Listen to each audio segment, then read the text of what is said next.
Hello, and welcome back to Baby Elias's stories. We now return to Rebecca of Sunnybrook Farm by Kate Douglas Wiggin. Chapter 6 Sunshine in a Shady Place. The little schoolhouse on the hill had its moments of triumph as well as its scenes of tribulation.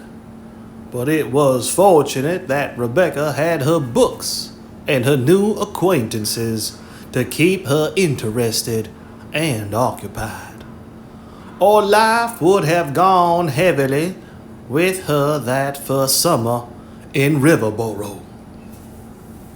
She tried to like her Aunt Miranda. The idea of loving her had been given up at the moment of meeting, but failed ignominiously in the attempt. She was a very faulty and passionately human child, with no aspirations towards being an angel of the house. But she had a sense of duty and a desire to be good. Respectably, decently good. Whenever she fell below this self-imposed standard, she was miserable. She did not like to be under her aunt's roof, eating bread, wearing clothes, and studying books provided by her, and disliked her so heartily all the time. She felt instinctively that this was wrong and mean, and whenever the feeling of remorse was strong within her, she made a desperate effort to please her grim and difficult relative. But how could she succeed when she was never herself in her Aunt Miranda's presence? The searching look of the eyes, the sharp voice, the hard, knotty fingers, the thin, straight lips, the long silences, the front piece that didn't match her hair, the very obvious parting that seemed sewed in with linen thread on black net. There was not a single item that appealed to Rebecca. There are certain narrow, unimaginative, and autocratic old people who seem to call out the most mischievous and sometimes the worst traits in children. Miss Miranda, had she lived in a populous neighborhood, would have had her doorbell pulled, her gate tied up, or dirt traps set in her garden paths. The Simpson twins stood in such awe of her that they could not be persuaded to come to the side door even when Miss Jane held gingerbread cookies in her outstretched hands. It is needless to say that Rebecca irritated her aunt with every breath she drew. She continually forgot and started up the front stairs because it was the shortest route to her bedroom. She left the dipper on the kitchen shelf instead of hanging it up over the pail. She sat in the chair the cat liked best. She was willing to go on errands, but often forgot what she was sent for. She left the screen doors ajar so that flies came in. Her tongue was ever in motion. She sang or whistled when she was picking up chips.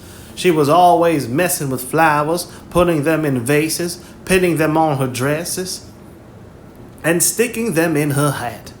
Finally, she was an everlasting reminder of her foolish, worthless father, whose handsome face and engaging manner had so deceived Aurelia, and perhaps, if the facts were known, others besides Aurelia. The Randalls were aliens.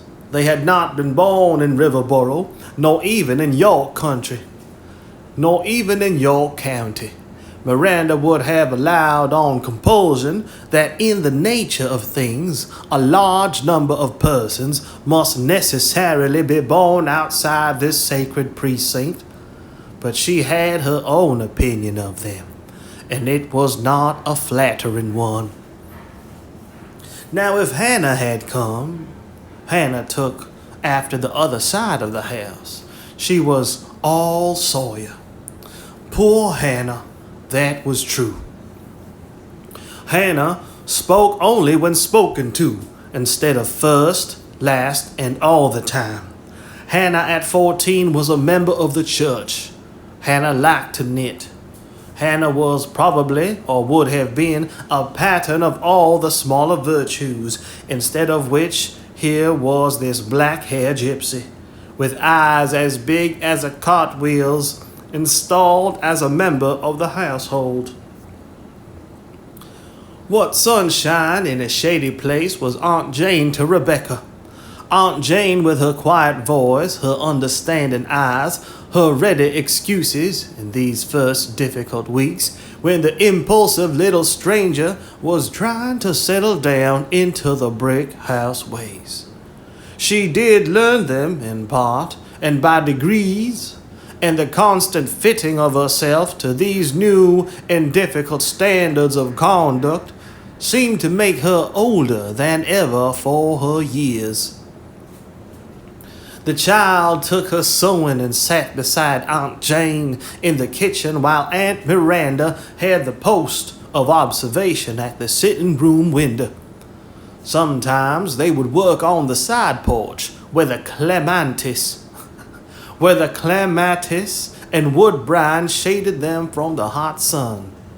To Rebecca, the lengths of brown gingham were interminable.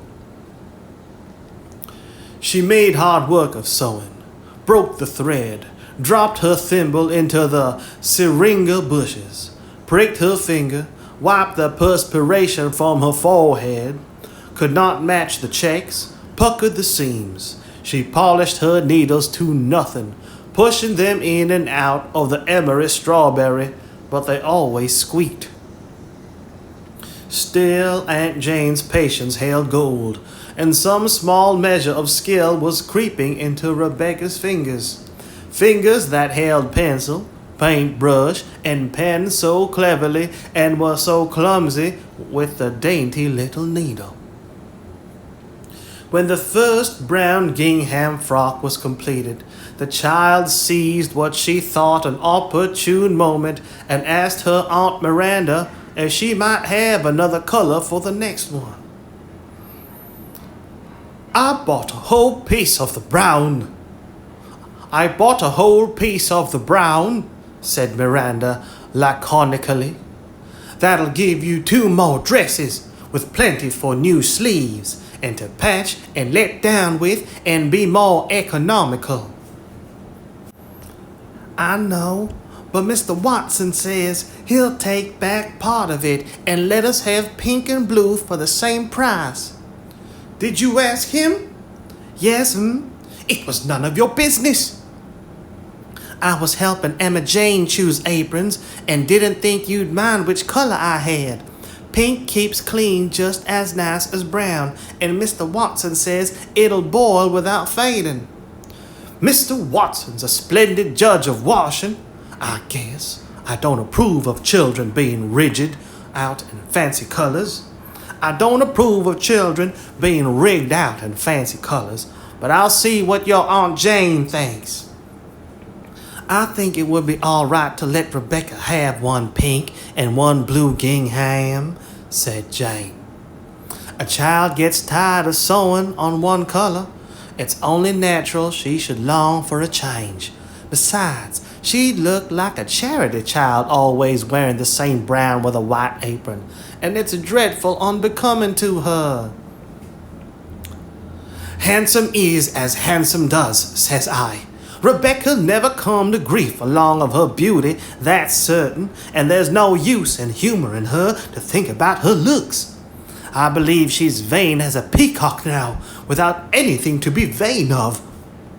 She's young and attracted to bright things, that's all. I remember well enough how I felt at her age. You were considerable of a fool at her age, Jane. Yes, I was, thank the Lord. I only wish I'd known how to take a little of my foolishness along with me, as some folks do, to brighten my declining years. There finally was a pinking ham, and when it was nicely finished, Aunt Jane gave Rebecca a delightful surprise. She showed her how to make a pretty trimming of narrow white linen tape by folding it in pointed shapes and sewing it down very flat with neat little stitches. It'll be good fancy work for you, Rebecca, for your Aunt Miranda won't like to see you always reading in the long winter evenings. Now, if you think you can baste 2 rows of white tape round the bottom of your pink skirt and keep it straight by the checks, I'll stitch them on for you and trim the waist and sleeves with pointed tape trimming, so the dress'll be real pretty for second best. Rebecca's joy knew no bounds. I'll baste like a house afire, she exclaimed. It's 1,000 yards round that skirt, as well I know, having hemmed it. But I could sew pretty trimming on if it was from here to Milltown. Oh, do you think Aunt Mirandy'll ever let me go to Milltown with Mr. Cobb? He asked me again, you know, but one Saturday I had to pick strawberries, and another it rained, and I don't think she really approves of my going. It's 29 minutes past 4, Aunt Jane, and Alice Robinson has been sitting under the courant bushes for a long time waiting for me. Can I go and play? Yes, you may go, and you better run as far as you can out behind the barn so your noise won't distract your Aunt Mirandy. I see Susan Simpson and the twins and Emma Jane Perkins hiding behind the fence. Rebecca leaped off the porch, snatched Alice Robinson from under the courant bushes, and what was much more difficult, succeeded by means of a complicated system of signals in getting Emma Jane away from the Simpson party and giving them the slip altogether. They were much too small for certain pleasurable activities planned for that afternoon, but they were not to be despised, for they had the most fascinating dooryard in the village. In it, in bewildering confusion, were old sleighs, pungs, horse rakes, hogsheads, settees without backs, bedsteads without heads, in all stages of disability, and never the same on 2 consecutive days. Mrs. Simpson was seldom at home, and even when she was, had little concern as to what happened on the premises.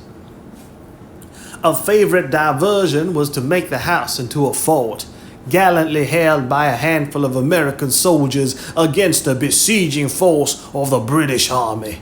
Great care was used in apportioning the parts, for there was no disposition to let anybody win but the Americans. Seesaw Simpson was usually made commander-in-chief of the British Army, in the limp and uncertain one he was, capable, with his contradictory orders and his fondness for the extreme rear, of leading any regiment to one inglorious death. Sometimes the long-suffering house was a log hut, and the brave settlers defeated a band of hostile Indians, or occasionally were massacred by them. But in either case, the Simpson house looked, to quote a Riverboro expression, as if the devil had been having an auction in it. Next to this uncommonly interesting playground, as a field of action, came, in the children's opinion, the secret spot. There was a velvety stretch of ground in the Sawyer pasture, which was full of fascinating hollows and hillocks, as well as verdant levels on which to build houses. A group of trees concealed it somewhat from view and flung a grateful shade over the dwellings erected there. It had been hard, though sweet labor, to take armfuls of stickins and cut rounds from the mill to this secluded spot, and that it had been done mostly after supper in the dusk of the evenings gave it a still greater flavor. And that it had been done mostly after supper in the dusk of the evenings gave it a still greater flavor. Here in soap boxes hidden among the trees were stored all their treasures. Weed baskets and plates and cups made of burdock balls, bits of broken china for parties, dolls, soon to be outgrown, but serving well as characters in all sorts of romances enacted there. Deaths, funerals, weddings, christenings. A tall square house of stickins was to be built round Rebecca this afternoon, and she was to be Charlotte Corday, leaning against the bars of her prison. It was a wonderful experience standing inside the building with Emma Jane's apron wound about her hair. Wonderful to feel that when she leaned her head against the bars, they seemed to turn to cold iron. That her eyes were no longer Rebecca Randall's, but mirrored something of Charlotte Corday's hapless woe. "Ain't it lovely?" sighed the humble twain, who had done most of the labor, but who generously admired the result. I hate to have to take it down," said Alice. "It's been such a sight of work." "If you think you can move up some stones and just take off the top rows, I could step out over," suggested Charlotte Corday. "Then leave the stones and you two can step down into the prison tomorrow and be the two little princes in the tower, and I can murder you." "What princes? What tower?" asked Alice and Emma Jane in one breath. "Tell us about them." "Not now. It's my supper time." Rebecca was a somewhat firm disciplinarian. It would be elegant being murdered by you," said Emma Jane loyally. "Though you are awful real when you murder, or we could have Elijah and Elisha for the princess." "They'd yell when they was murdered," objected Alice. "You know how silly they are at plays, all except Clara Belle. Besides, if we once showed them this secret place, they'll play in it all the time, and perhaps they'd steal things like their father." "They needn't steal just because their father does," argued Rebecca. "And don't you ever talk about it before them if you want to be my secret. Particular friends. My mother tells me never to say hard things about people's own folks to their face. She says nobody can bear it, and it's wicked to shame them for what isn't their fault. Remember Minnie Smelly?" Well, they had no difficulty in recalling that dramatic episode, for it had occurred only a few days before, and a version of it that would have melted the stoniest heart had been presented to every girl in the village by Minnie Smelly herself, who, though it was Rebecca and not she who came off victorious in the bloody battle of words, nursed her resentment and intended to have revenge. Chapter 7. Riverboro Secrets.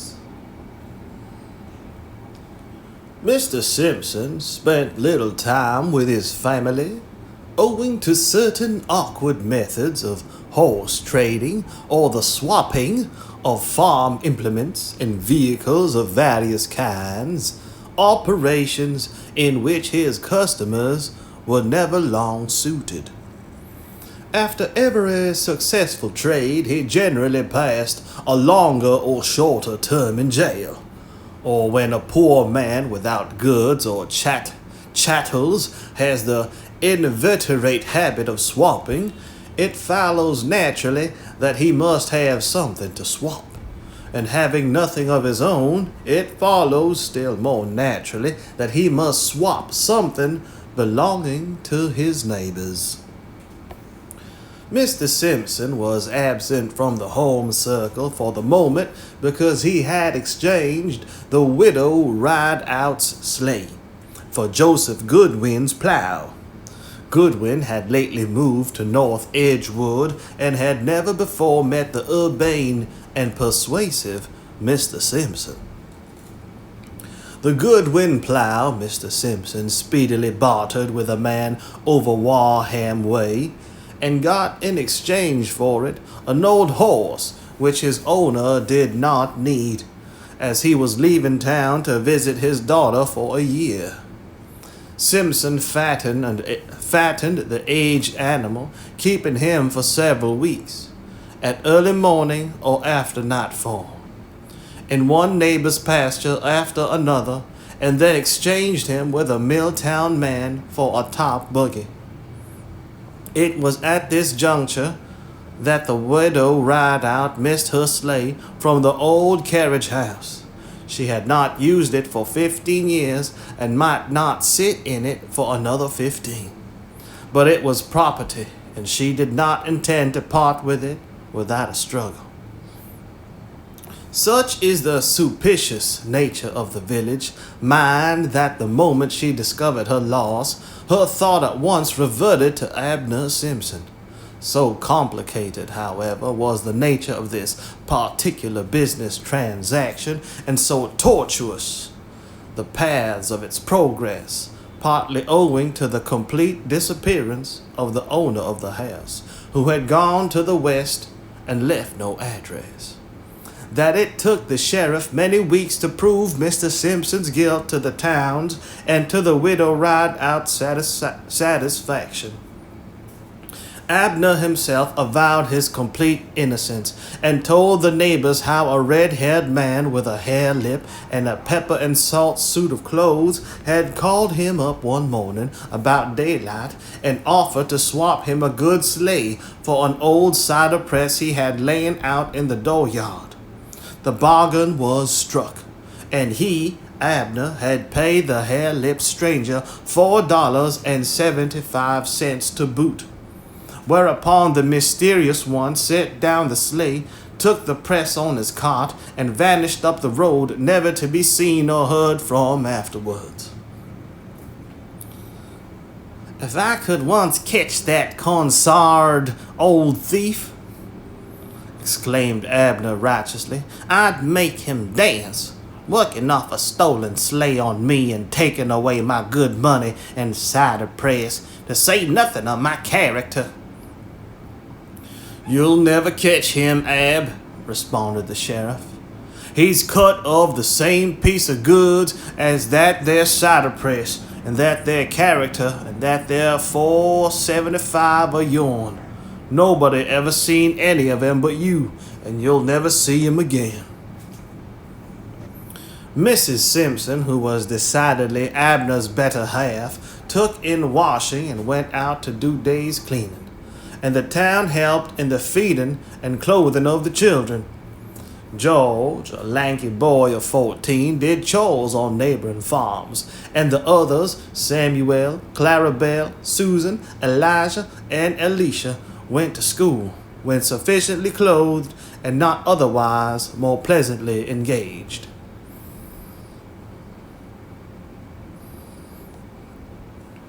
There were no secrets in the villages that lay along the banks of Pleasant River. There were many hard-working people among the inhabitants, but life wore away so quietly and slowly that there was a good deal of spare time for conversation. Under the trees at noon in the hayfield, hanging over the bridge at nightfall, seated about the stove in the village store of an evening. These meeting places furnished ample ground for the discussion of current events as viewed by the masculine eye, while choir rehearsals, sewing societies, reading circles, church picnics, and the like gave opportunity for the expression of feminine opinion. All this was taken very much for granted as a rule, but now and then some supersensitive person made violent objections to it as a theory of life. Delia Weeks, for example, was a maiden lady who did dressmaking in a small way.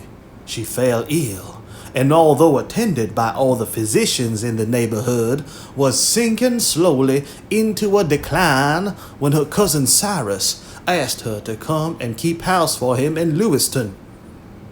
She went, and in a year grew into a robust, hearty, cheerful woman. Returning to Riverboro on a brief visit, she was asked if she meant to end her days away from home. "I do most certainly, if I can get any other place to stay," she responded candidly. "I was being worn to a shadow here, trying to keep my little secrets to myself, and never succeeding, for they had it.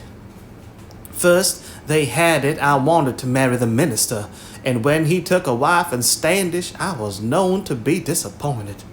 Then for 5 or 6 years, they suspicioned I was trying for a place to teach school, and when I gave up hope and took to dressmaking, they pitied me and sympathized with me for that.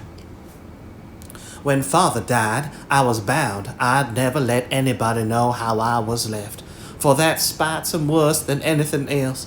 But there's ways of finding out, and they found out hard as I fought 'em. Then there was my brother James, that went to Arizona when he was 16.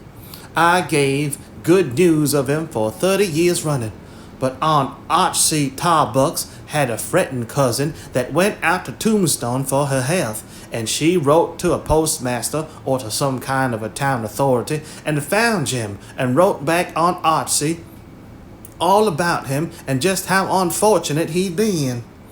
They knew when I had my teeth out and a new set made. They knew when I put on a false front piece. They knew when the fruit peddler asked me to be his third wife. I never told him, and you can be sure he never did. But they don't need to be told in this village. They have nothing to do but guess. And they'll guess right every time. I was all tuckered out trying to mislead 'em and deceive 'em and sidetrack 'em. By the minute I got where I wanted to put under a microscope. By the minute I got where I wanted put under a microscope by day and a telescope by night, and had myself to myself without saying, "By your leave," I begun to pick up. Cousin Cyrus is an old man in considerable trouble, but he thinks my teeth are handsome and says I've got a splendid suit of hair. There ain't a person in Lewiston that knows about the minister or father's will or Jim's doings or the fruit peddler, and if they should find out, they wouldn't care, and they couldn't remember, for Lewiston's a busy place, thanks be. Miss Dahlia Weeks may have exaggerated matters somewhat, but it is easy to imagine that Rebecca, as well as all the other Riverboro children, had heard the particulars of the widow Rideout's missing sleigh and Abner Simpson's supposed connection with it.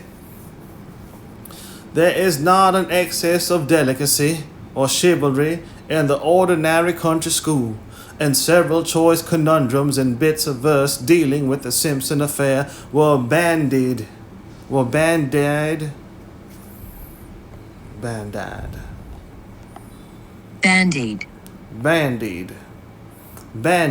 pass on or discuss an idea or rumor in a casual or informed way. Bits of verse dealing with the Simpson affair were bandied about among the scholars, uttered always, be it said to their credit, in undertones, and when the Simpson children were not in the group.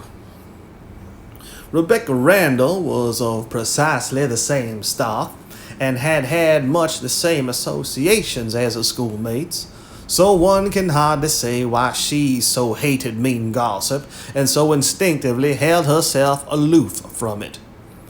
Among the Riverboro girls of her own age was a certain excellently named Minnie Smelly, who was anything but a general favorite. She was a ferret-eyed, blonde-haired, spindle-legged little creature whose mind was a cross between that of a parrot and a sheep. She was suspected of copying answers from other girls' slates, although she had never been caught in the act. Rebecca and Emma Jane always knew when she had brought a tart or a triangle of layer cake with her school luncheon, because on those days she forsook the cheerful society of her mates and sought a safe solitude in the woods, returning after a time with a jocund smile on her smug face. After one of these private luncheons, Rebecca had been tempted beyond her strength, and when Minnie took her seat among them, asked, "Is your headache better, Minnie? Let me wipe off that strawberry jam over your mouth." There was no jam there, as a matter of fact, but the guilty Minnie's handkerchief went to her crimson face in a flash. Rebecca confessed to Emma Jane that same afternoon that she felt ashamed of her prank. "I do hate her ways," she exclaimed, "but I'm sorry I let her know we suspected her, and so to make up I gave her that little piece of broken coral I kept in my bead purse. You know the one?" I don't hardly seem as if she deserved that, and her so greedy," remarked Emma Jane. "I know it, but it makes me feel better," said Rebecca largely. "And then I've had it 2 years, and it's broken, so it wouldn't ever be any real good, beautiful as it is to look at." The coral had partly served its purpose as a reconciling bond, when one afternoon Rebecca, who had stayed after school for her grammar lesson as usual, was returning home by way of the shortcut. Far ahead, beyond the bars, she espied the Simpson children just entering the woodsy bit. Seesaw was not with them, so she hastened her steps in order to secure company on her homeward walk. They were speedily lost to view, but when she had almost overtaken them, she heard in the trees beyond Minnie Smelly's voice lifted high in song, and the sound of a child sobbing. Clarabelle, Susan, and the twins were running along the path, and Minnie was dancing up and down, shrieking, "What made the sleigh love Simpson so?" The eager children cried. "Why, Simpson loved the sleigh, you know," the teacher quick replied.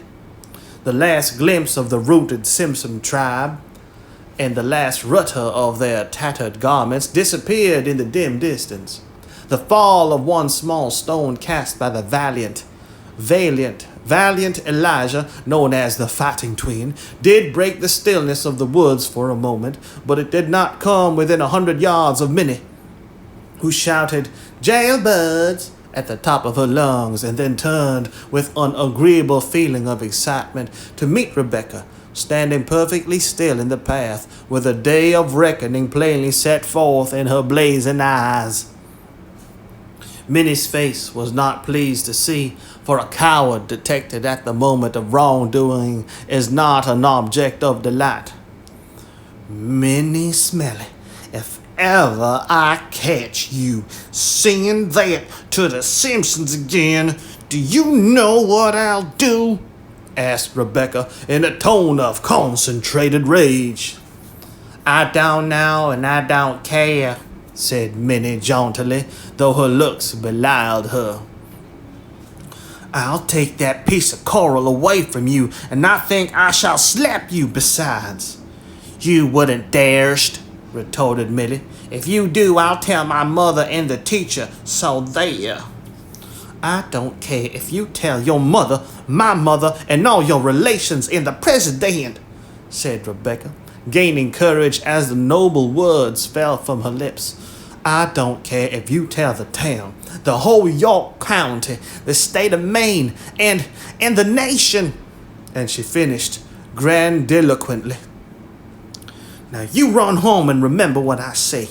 If you do it again, and especially if you say jailbirds, if I think it's right and my duty, I shall punish you somehow." The next morning at recess, Rebecca observed Minnie telling the tale with variations to Huldah Meserve.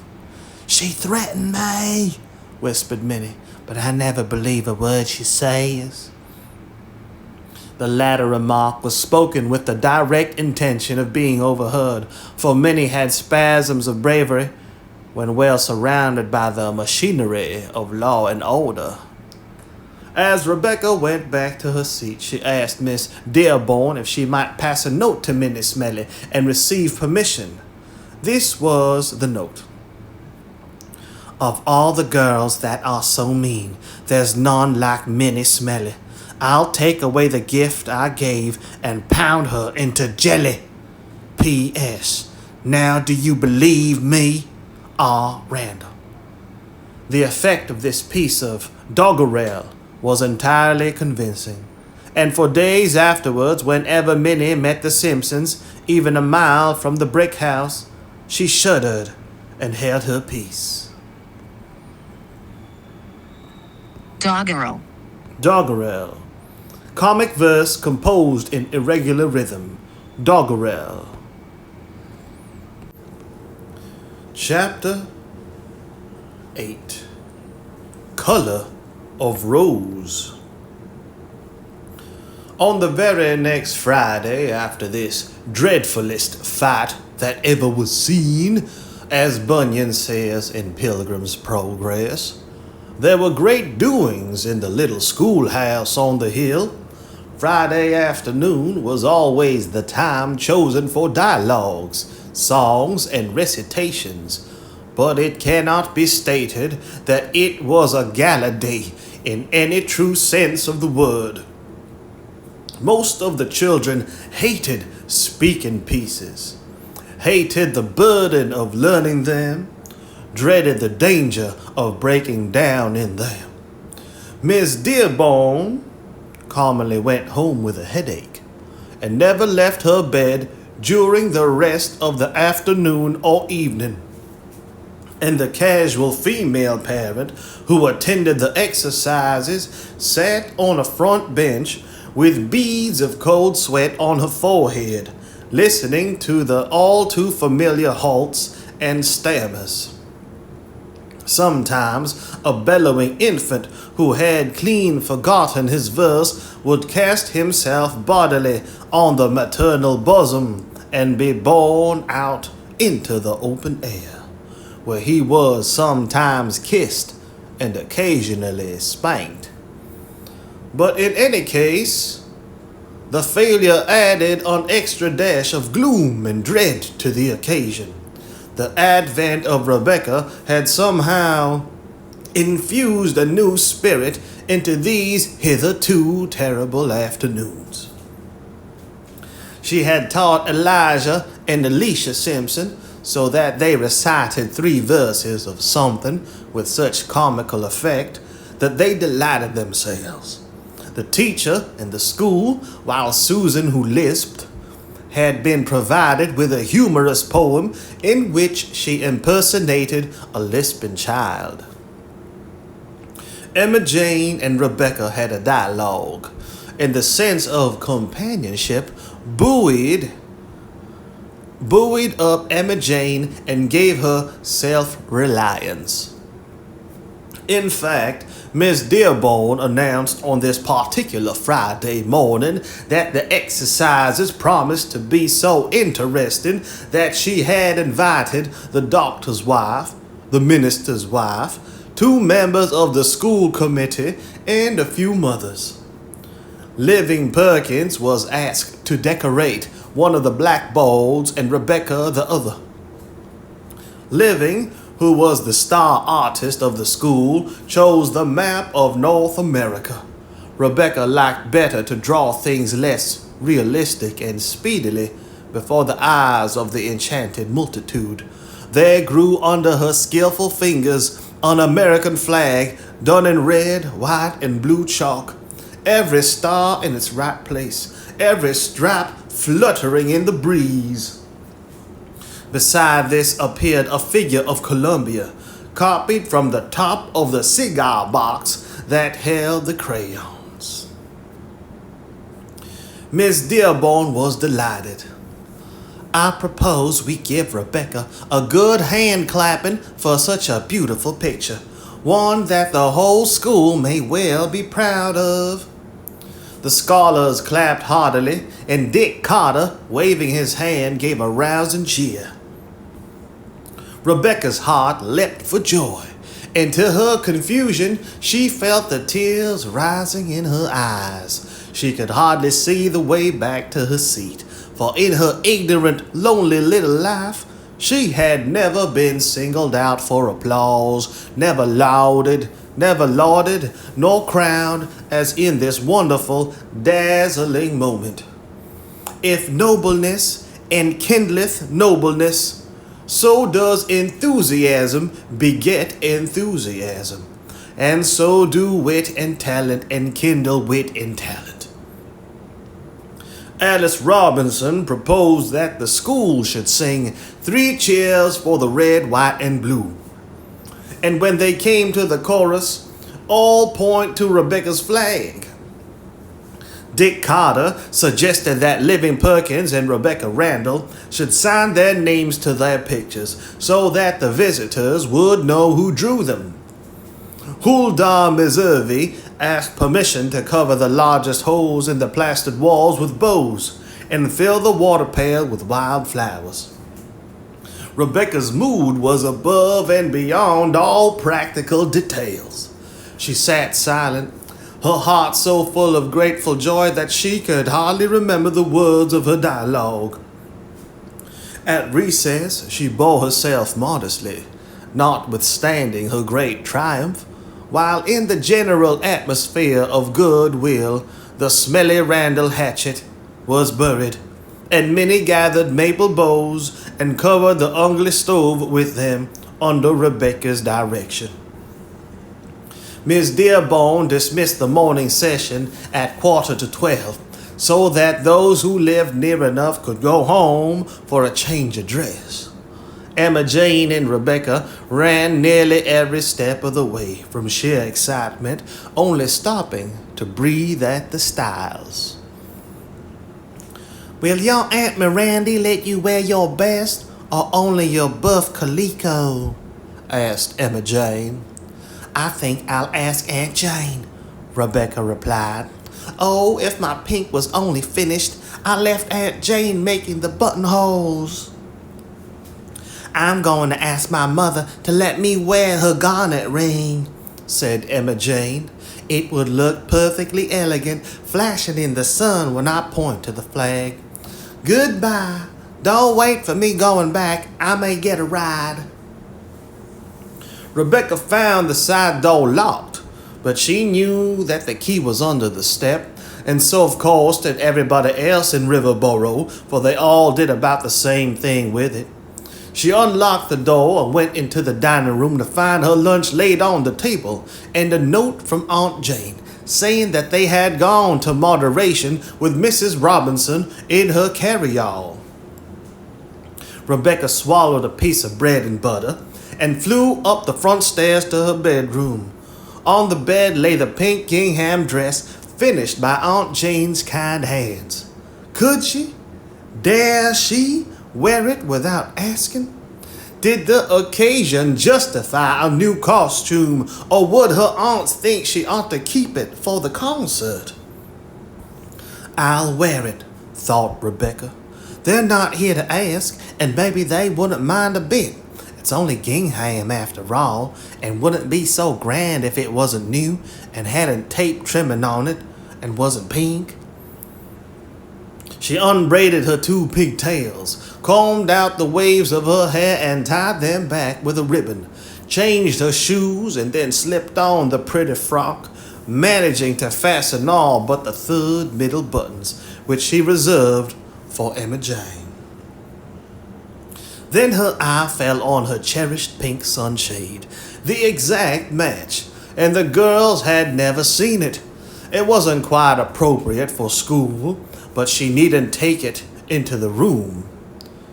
She would wrap it in a piece of paper, just show it, and carry it coming home. She glanced in the parlor looking glass downstairs and was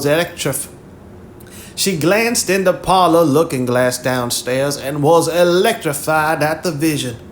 It seemed almost as if beauty of apparel could go no further than that heavily pink gingham dress. The sparkle of her eyes, glow of her cheeks, sheen of her falling hair passed unnoticed in the all-conquering charm of the rose-colored garment. Goodness, it was 20 minutes to 1, and she would be late. She danced out the side door, pulled a pink rose from a bush at the gate, and covered the mile between the brick house and the seat of learning in an incredible short time, meeting Emma Jane, also breathless and resplendent, at the entrance. "Rebecca Randall!" exclaimed Emma Jane. "You're handsome as a picture." "I," laughed Rebecca. "Nonsense, it's only the pink gingham." "You're not good looking every day," insisted Emma Jane, "but you're different somehow. See my garnet ring? Mother scrubbed it in soap and water. How on earth did your Aunt Miranda let you put on your brand new dress?" "They were both away, and I didn't ask," Rebecca responded anxiously. "Why, do you think they'd have said no?" "Miss Miranda always says no, doesn't she?" asked Emma Jane. Yes, but this afternoon is very special, almost like a Sunday school concert." "Yes," assented Emma Jane, "it is, of course, with your name on the board and our pointing to your flag and our elegant dialogue and all that." The afternoon was one succession of solid triumphs for everybody concerned. There were no real failures at all, no tears, no parents ashamed of their offspring. Miss Dearborn heard many admiring remarks passed upon her ability and wondered whether they belonged to her, or partly at least, to Rebecca. The child had no more to do than several others, but she was somehow in the foreground. It transpired afterwards at various village entertainments that Rebecca couldn't be kept in the background. It positively refused to hold her. Her worst enemy could not have called her pushing. She was ready and willing and never shy, but she sought for no chances of display and was indeed remarkably lacking in self-consciousness, as well as eager to bring others into whatever fun or entertainment there was. If wherever the McGregor sat was the head of the table, so in the same way wherever Rebecca stood was the center of the stage. Her clear high treble soared above all the rest in the choruses, and somehow everybody watched her, took note of her gestures, her whole soul singing, her irrepressible enthusiasm. Finally, it was all over, and it seemed to Rebecca as if she should never be cool and calm again as she loitered on the homeward path. There would be no lessons to learn tonight, and the vision of helping with the preserves on the morrow had no terrors for her. Fears could not draw breath in the radiance that flooded her soul. There were thick gathering clouds in the sky, but she took no note of them, save to be glad that she could raise her sunshade. She did not tread the solid ground at all, or have any sense of belonging to the common human family, until she entered the side yard of the brick house and saw her Aunt Miranda standing in the open doorway. Then, with a rush, she came back to earth. Chapter 9. Ashes of Roses. There she is, over an hour late, and a little more, and she'd been caught in a thunder shower. But she'd never look ahead, said Miranda to Jane, and added to all her other iniquities, if she ain't rigged out in that new dress, stepping along with her father's dancing shoe steps. Stepping along with her father's dancing school steps, and swinging her parasol for all the world as if she was play acting. Now, I'm the oldest, Jane, and I intend to have my say out. If you don't like it, you can go into the kitchen till it's over. Step right in here, Rebecca. I want to talk to you. What did you put on that good new dress for on a school day without permission?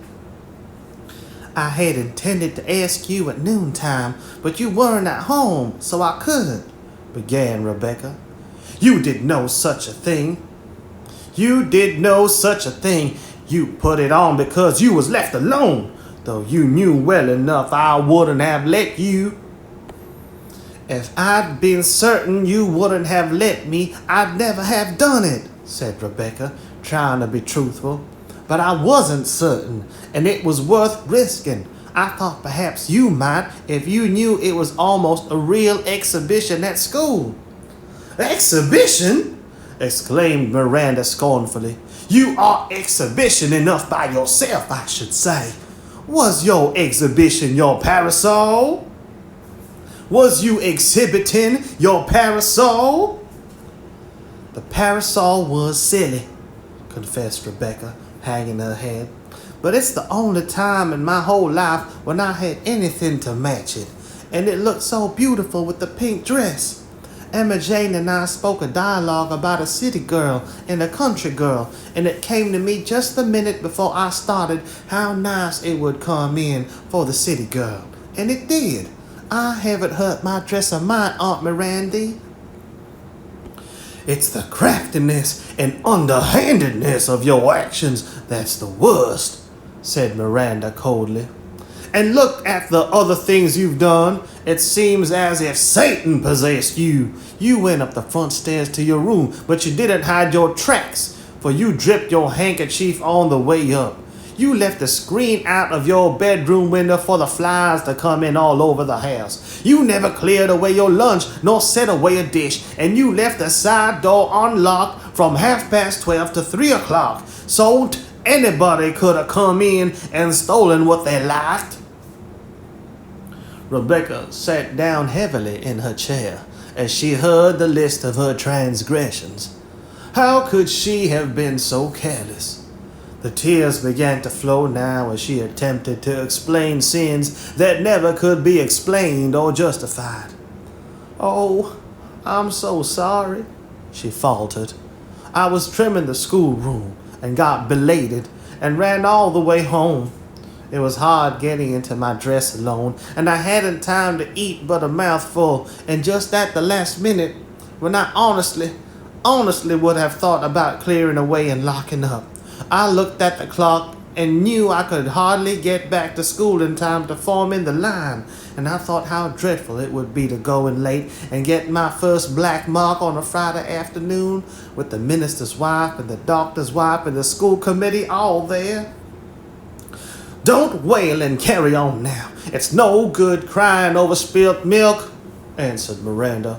"An ounce of good behavior is worth a pound of repentance. Instead of trying to see how little trouble you can make in a house that ain't your own home, it seems as if you tried to see how much you could put us out. Take that rose out of your dress and let me see the spots it's made on your yoke, and the rusty holes where the wet pin went in. No, it ain't, but it's more by luck than forethought. I ain't got any patience with your flowers and frizzled out hair and furbelows and airs and graces for all the world like your Miss Nancy father." Rebecca lifted her head in a flash. "Look here, Aunt Miranda, I'll be as good as I know how to be. I'll mind quick when I'm spoken to and never leave the door unlocked again, but I won't have my father called names. He was a perfectly lovely father. That's what he was, and it's mean to call him Miss Nancy." "Don't you dare answer me back in that. Don't you dare answer me back that impudent way, Rebecca, telling me I'm mean. Your father was vain, foolish, shiftless man. Your father was a vain, foolish, shiftless man, and you might as well hear it from me as anybody else. He spent your mother's money and left her with 7 children to provide for. It's something to leave 7 nice children," sobbed Rebecca. "Not when other folks have to help feed, clothe, and educate them," responded Miranda. "Now you sit upstairs. Put on your nightgown, go to bed, and stay there till tomorrow morning. You'll find a bowl of crackers and milk on your bureau, and I don't want to hear a sound from you till breakfast time. Jane, Run and take the dish towels off the line and shut the shed doors. We're going to have a terrible shower." "We've had it, I should think," said Jane quietly, as she went to do her sister's bidding. "I don't often speak my mind, Miranda, but you ought not to have said what you did about Lorenzo. He was what he was and can't be made any different. But he was Rebecca's father, and Aurelia always says he was a good husband." Miranda had never heard the proverbial phrase about the only good Indian, but her mind worked in the conventional manner when she said grimly, "Yes, I've noticed that dead husbands are usually good ones, but the truth needs an airing now and then, and that child will never amount to a hill of beans till she gets some of her father trounced out of her. I'm glad I said just what I did." "I dare say you are," remarked Jane, with what might be described as one of her annual bursts of courage. "But all the same, Miranda, it wasn't good manners, and it wasn't good religion." The clap of thunder that shook the house just at that moment made no such peal in Miranda Sawyer's ears as Jane's remark made when it fell with a deafening roll on her conscience. Perhaps, after all, it is just as well to speak only once a year, and then speak to the purpose. Rebecca mounted the back stairs wearily, closed the door of her bedroom, and took off the beloved pink gingham with trembling fingers.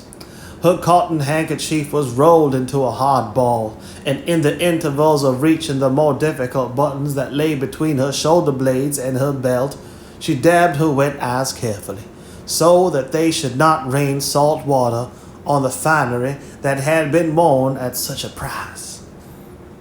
She smoothed it out carefully, pinched up the white ruffle at the neck, and laid it away in a drawer with an extra little sob at the roughness of life. The withered pink rose fell on the floor. Rebecca looked at it and thought to herself, "Just like my happy day."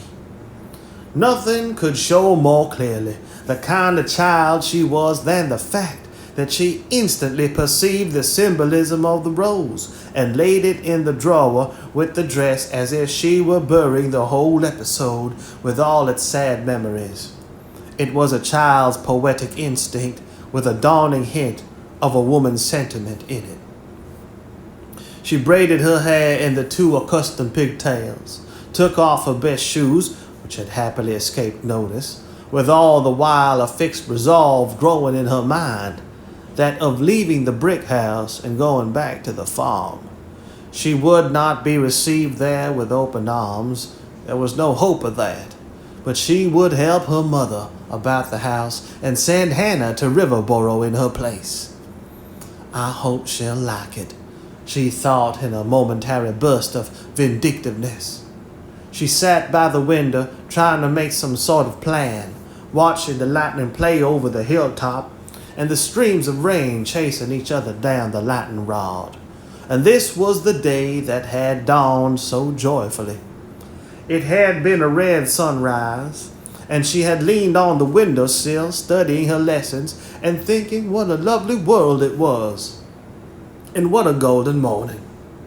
The changing of the bare, ugly little schoolroom into a bower of beauty, Miss Dearborn's pleasure at her success with the Simpson twins' recitation, the privilege of decorating the blackboard, the happy thought of drawing Columbia from the cigar box, the intoxicating moment when the school clapped her. And what an afternoon! How it went on from glory to glory, beginning with Emma Jane's telling her Rebecca Randall that she was as handsome as a picture. She lived through the exercises again in memory, especially her dialogue with Emma Jane and her inspiration of using the bow-covered stove as a mossy bank where the country girl could sit and watch her flocks. This gave Emma Jane a feeling of such ease that she never recited better. And how generous it was of her to lend the garnet ring to her. And how generous it was of her to lend the garnet ring to the city girl. fancying truly how it would flash as she furled her parasol and approached the awe-stricken shepherdess. She had thought Aunt Miranda might be pleased that the niece invited down from the farm had succeeded so well at school. But no, there was no hope of pleasing her in that or in any other way. She would go to Maplewood on the stage next day with Mr. Cobb and get home somehow from Cousin Anne's.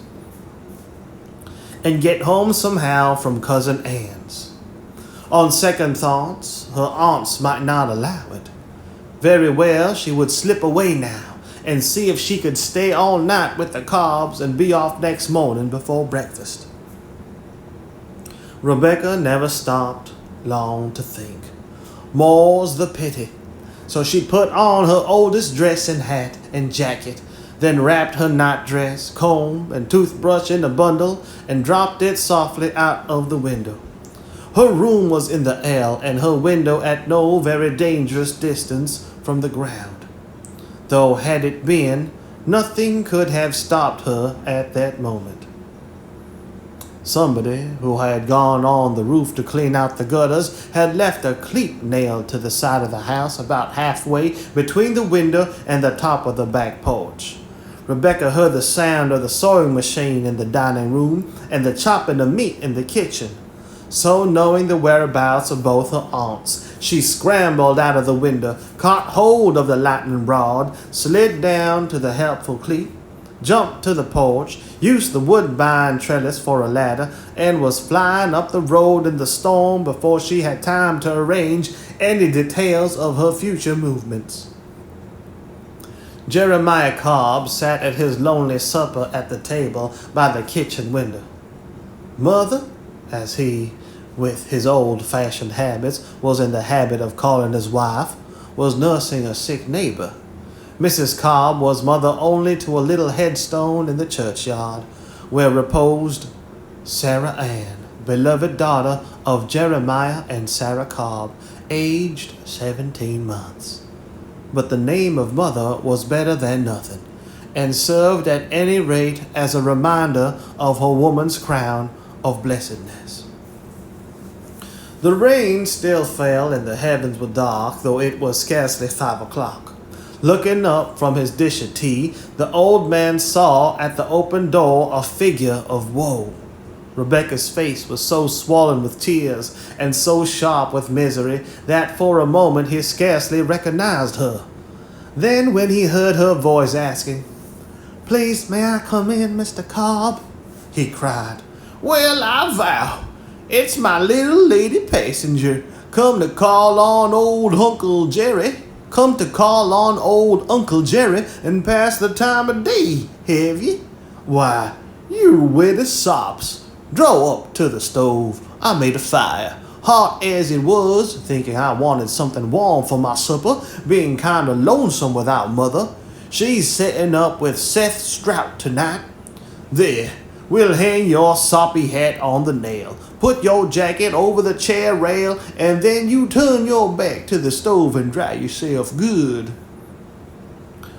Uncle Jerry had never before said so many words at a time, but he had caught sight of the child's red eyes and tear-stained cheeks, and his big heart went out to her in her trouble, quite regardless of any circumstances that might have caused it. Rebecca stood still for a moment until Uncle Jerry took his seat again at the table, and then, unable to contain herself longer, cried, "Oh, Mr. Cobb, I've run away from the brick house, and I want to go back to the farm. Will you keep me tonight and take me up to Maplewood in the stage? I haven't got any money for my fare, but I'll earn it somehow afterwards." "Well, I guess we won't quarrel about money, you and me," said the old man. "And we've never had our ride together anyway, though we allers meant to go down river, not up." I shall never see Milltown now," sobbed Rebecca. "Come over here, side of me, and tell me all about it," coaxed Uncle Jerry. "Just sit down on that there wooden cricket and out with the whole story." Rebecca leaned her aching head against Mr. Cobb's homespun knee and recounted the history of her trouble. Tragic as that history seemed to her passionate and undisciplined mind, she told it truthfully and without exaggeration.